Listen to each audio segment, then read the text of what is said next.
How are the racing cabinets? I don't have a lot of options here when it comes to this, so it's going to be interesting. So stay tuned.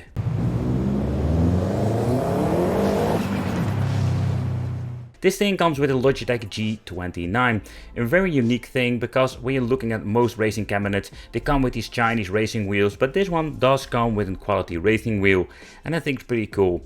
The question remains, is this thing going to be any good when it comes to the overall performance? This new model comes with the Logitech original shifter, so also that is what we're going to try out. It's going to be cool with some games to try it. Nevertheless, when you're looking at the pedals, they put this on a fixed position here at the right. It has some mixed feelings about it. Over here with door number 1 at the front, we're having the coin mechanism, so if you want to put it on coin operating, you can do that. Yeah, can learn what kind of coins you want to use it with. There having the 300 watt power supply, or at least it says 300 watt, but this thing gives a very nice punch and has all kinds of new features. Over here we're going to get 2 buttons, one for getting into the credits or starting the game, and at the right we can go back to the main menu. But let's take a close look at the back of the machine, what we're actually going to find. So first of all, they also come with a different kind of mainboard. They call this the driving board number 2, but what you're going to get is an HDMI monitor, because this is something you will be surprised they're still using DVI or VGA monitors.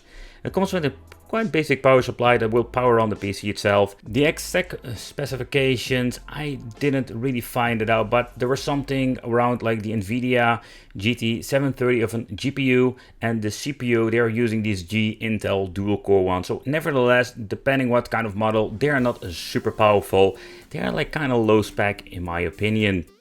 What can we find more? Then we're having the Gemma to USB encoder board, and of course the original Gemma power supply. So that's basically what you're going to get in the inside. There's not a lot. Another cool feature is the display they're using. They're not using some weird old LCD display. They have an absolutely beautiful IPS panel on the inside. The brand is unknown because they're using sometimes some random stuff. But again, they look amazing and the viewing angle is great. The other thing is kind of weird. The D-pad doesn't respond to the main menu. They didn't fix it when you're looking at the previous model. And when you're moving the wheel to the left and the right, you can choose a game, but it is very sensitive. And over here, the bottom at the right. But the game list, it's similar to the previous one. Also like with the game families, it's kind of messy. And what I find a little bit of a bummer, where we're having Pandora's box, it had a beautiful menu. This is absolutely a lot of, let's say, messy, like missing text. I completely don't understand what they're doing over there. But when you're looking at the game list, it's a great overall game list with quite a lot of classics. From the old school 80s, 90s all the way up to the new modern systems like Sega Dreamcast. And I was quite surprised to see that. I did notice some Naomi games had some issue with booting up. For example, Crazy Taxi worked great, but I tried another one that didn't work at all. So also here it's absolutely one huge mess. So we have 2 kind of game lists. We got the console list and we're having the arcade list. That's something you need to take consideration. The console list contains a lot of games like PlayStation Portable, N64, but I wonder like why didn't they add the Ridge Racer main game, but they added the N64. And overall, while you're looking at the list, it's kind of messy and the game list can be so much better. But let's start off with an absolutely classic, and that is Crazy Taxi. Really, I did play it a lot on my Sega Dreamcast. It's such a fun game. But when it comes to this particular game, the racing wheel, you don't have really like massive feedback. You do feel the limit of the racing wheel when it comes to rotations, so it will have like the perfect experience. Also, it is quite sensitive, but not to the point that makes the game unplayable. I really needed to get used to the game and overall, so my gameplay sucks with this. But nevertheless, while you're looking at it, it was a lot of fun playing this classic one on the machine, and combining this with the Logitech G29 is absolutely awesome.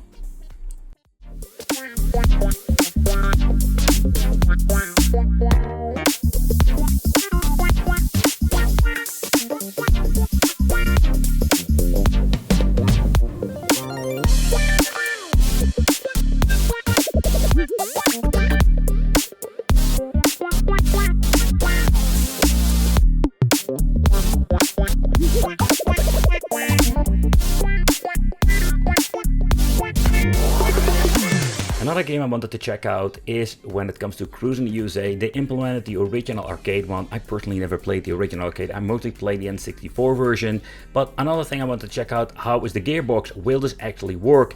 And to my surprise, everything had been mapped correctly. So all of the 4 gears seem to be working. The strange thing is I need to get used to, maybe it's a little bit nitpicky, is that we're having a 6 gear shifter.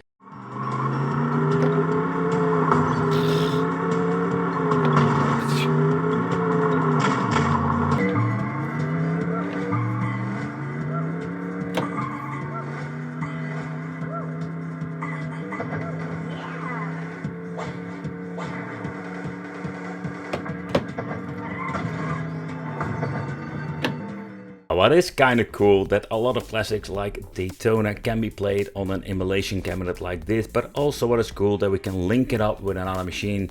So if you just want to have the old school experience with 2 machines, you can even use this. But take consideration, it's not with every single game. I must say that most of the games, or better said the gameplay you're seeing, I just suck at it. I need to get used to the racing wheel, but when it comes to Daytona, it felt so natural. This game was a lot of fun to play, and the feedback of the force feedback of the racing wheel had a lot of nice feedback, so I had a very fun time playing this.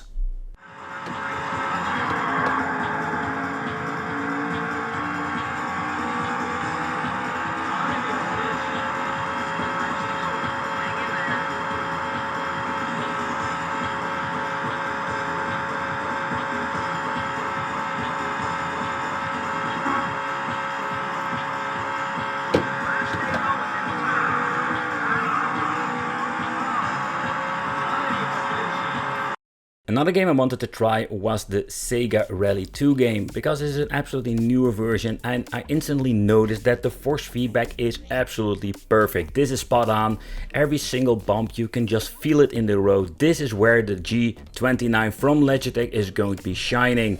And you're going to have a lot of fun playing. So I wish they added more of these, like say, modern games where you can just experience the force feedback as it should be.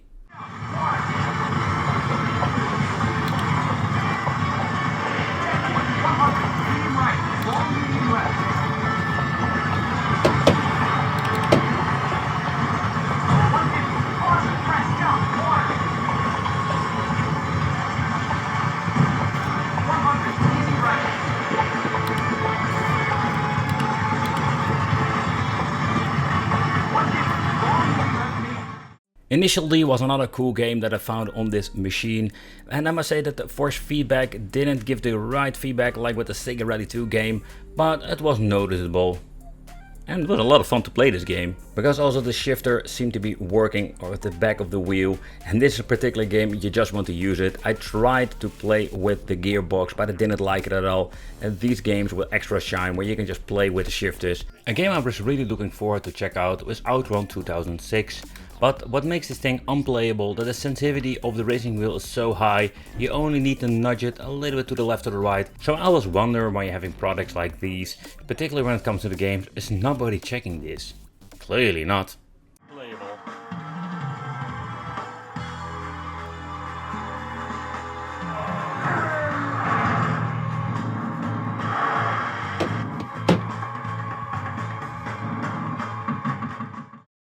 I was quite surprised to see with the PlayStation Portable Emulator, or running on PP SSPP, we can actually use the D-pad on the racing wheel. I think that's the only system that runs and uses the D-pad. But it's quite convenient if you just want to select your game. But when you're looking at the overall gameplay, it was not bad at all. There was no force feedback though, like we had with Sega Rally number 2. So it's just like this simple solution. Racing cabinets are very rare here in my country. There are not a lot of options out there, and most of them, if I'm finding it, are like really old ones like Sega Rally, or we're finding something emulation related. And this machine is the new version, emulation related, with new features. But let's talk about the racing seat itself. When you're combining it, it's okay. It's not super comfortable. It's not comparable with, let's say, a play seat. The seat is on rails like with your car, so you can adjust it for people with different height. The overall quality is made of thick plastic. It would be very cool if you're putting in some speakers in it. The cushion on it is also quite hard. And when you're looking at the back, there is nothing in there. How cool would it be if you're going to have 2 huge speakers behind you? So where this new generation emulation racing simulator cabinets are pretty damn cool, one of the things that happened that my wheel was not center anymore because I went quickly out of the game when pressing the reset button. Nevertheless, we just rebooted it and we do like a completely reset and everything works just fine. It was like these minor things that was quite annoying. Unfortunately, also the indicator of the RPM didn't work on the racing wheel because none of the game we actually played was supporting this. So that's something you need to take consideration. A lot of new games, new features. Another thing I did notice with Initial D when I was trying to use the shifters, there's not a lot of space between the cabinet itself and the shifters, so sometimes I'm bumping against the cabinet itself. So it's not a bad thing, but yeah, those things, I did notice it. The shifter is pretty damn cool and it's kind of awesome that some of the games utilize it. It gives us a completely racing experience. You also should stop using this clunky old school menu. Just get something pretty cool like Pandora's boxes. 2 speakers only in the machine, but they sound kind of nice. We can adjust it quickly at the front. I did notice there were some sound level differences between the emulators, so you need to do that. The compartment is over here for your coins, so you can reach all of these things fairly easy. And in here there's still a couple of screws in here because of the topper, because there is a topper you can even put on top of the machine itself. It's kind of cool, to be honest. And overall, yeah, I was a little bit bummed that they fixed this. The pedals are fixed, you cannot move them, and it is not super convenient with maybe some of the games. It's a very cool complete solution for people who don't want to tinker, but I would like slap a mini PC in it to get it even working better. Thank you all for watching, consider subscribing, and it would be great to see you in the next video.